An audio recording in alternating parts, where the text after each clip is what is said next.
Hey, okay, so tomorrow I'm going to be taking upon four more coding students. I'm going to be teaching them Python. I have a slideshow ready for this one, so that's really nice. So one thing I think I was weak on for my first coding student, first private coding student, was that I didn't fully establish what you could do with Python. I think that was probably the weakest area, and it's probably because that's the area you always want to hone in first, in my opinion, because that's what establishes the interest. And once you have the interest, you have the motivation. Once you have the motivation, then you have the engagement. Once you have the engagement, it's easier to work with. So I want to really hone in on that. So I'm going to try and show them different stuff you can do with Python, and I'm going to more so use my project. I'm going to like show them the code of my projects. So I'm going to use the AI helper, some drawing stuff, some game stuff, different stuff like that. I think I'm forgetting one. I had a list. AI helper, drawing stuff, game stuff. Yeah, I think those are the three main ones. If anything comes up, I will add that. But I want to show, 'cause I feel like I'm more relatable rather than showing like, oh, here's a web service that uses Python or whatever, and then they'll be like, they wouldn't feel that connection. So I want to try doing that. Um, I do think it's interesting though, because not all of them are necessarily interested in taking a career in coding. They just want to more so try out, which I think is really cool. Because my main thing with programming, I don't like you can how I say this. You don't necessarily have to learn the language, but I think it's more so about changing the way you think. And once you can change the way you think, you can apply to different areas of knowledge. So that's something I'm excited to explore with them. But yeah, it's a cool and it's a cool callback to the I had an idea episode where I was talking about the summer camp. So it's kind of nice to see how that's fulfilling itself now. But yeah, okay. So I'm excited. Am I nervous? Not really. Maybe that's gonna backfire. Hopefully not. I I'm thinking.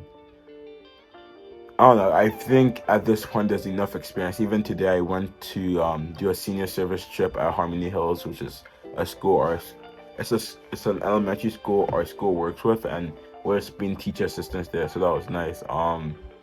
Helped them in my weakest area of math, fractions, and it was funny because in middle school fractions were terrible. I actually like if it, everything else besides fractions was like my number one thing, right? Then fractions was that thing that always threw me off. Now they're really easy. And funny enough, a kid actually changed my way of looking at how to do multiplying decimals by decimals. Because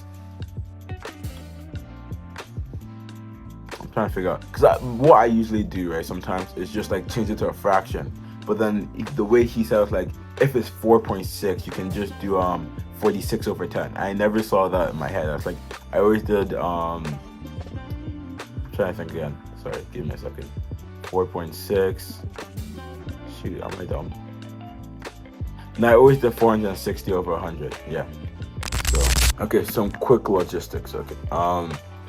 I do think it's going to probably be the most difficult private tutoring or just coding tutoring I've done in a while. Cause the four students, one is my brother, my younger brother, and the other three are my younger cousins, right? So they have a history to them, like they know each other. So right off the bat, you already have that social group, and it's like that dynamic is already there for like for family stuff, but also like fooling around. So I do think it's gonna be a lot of distractions, and you can't really. There's not enough space where I can just send each person here or each person like disperse them off into different places.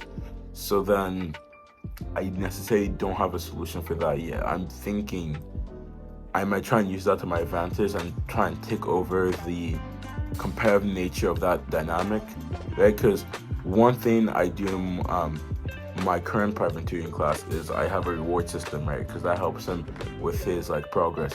However, I think what they're gonna think is they're too old, so unless the reward is like $100, they're not gonna necessarily care. Um, or they're gonna try and think it's above them or something like that. So I think what's more rewarding to them is bragging rights, which I think is good enough. It takes much less money out of my wallet, so I'm fine with that. But yeah, besides that though, I also have to figure out a setup because I'm thinking of using my office, my library setting, but then I don't know how there's not enough tables because I know they have 3 mini tables and there's one. Actually, yeah, there's enough tables, so I think that works. I'll connect to the TV, do a slideshow, show some coding practices. We're going to use Replit because um, three of them are using a school Chromebook for this, I believe, and I don't think it's going to be able to run Visual Studio Code. I don't even think it's necessary to run it. So I could also get Python, but I don't think that's necessary for this. But yeah, also one thing I like about Replit is that I can directly access the code easily. So like if I need to make a tweak from my station, I can do it from there. But yeah, actually one last thing I might touch on is wearable technology and using the Adafruit circuit boards, because the Adafruit circuit boards can use Adafruit Circuit Playground, whatever it's called. They can use Python or that's all in the thing, but they can use Python, so that's something I might touch on because I also have some in my storage over here. So we might experiment with some wearable technology, but I think it depends on their progress in the first couple of weeks. I do estimate they're going to pick it up pretty quickly, but I do not plan for that. So I'm just going to keep it with the current pace of my current private tutoring class and just keep it steady. And if they do progress faster, then I'll move into wearable technology for a bit. And then from there, I'll try and see the average interest, and then I'll try and move them into like something like maybe gaming. But if it's distinct enough and if they have enough motivation, I think I'm relatively skilled enough where I can move them to different stuff. So if someone wants to try doing some drawing stuff, or someone wants to do some gaming stuff like that, I can work with them there. So I can give them like a specialized project. Actually, yeah, that'll be the thing. I could give them an end of the month project that they start working on after the third class. Okay, that's my logistics side. I'm still going to do some sketching over on the other end of this. I'm going to do some sketching stuff after this is published, but that's pretty much it. Okay, have a great day.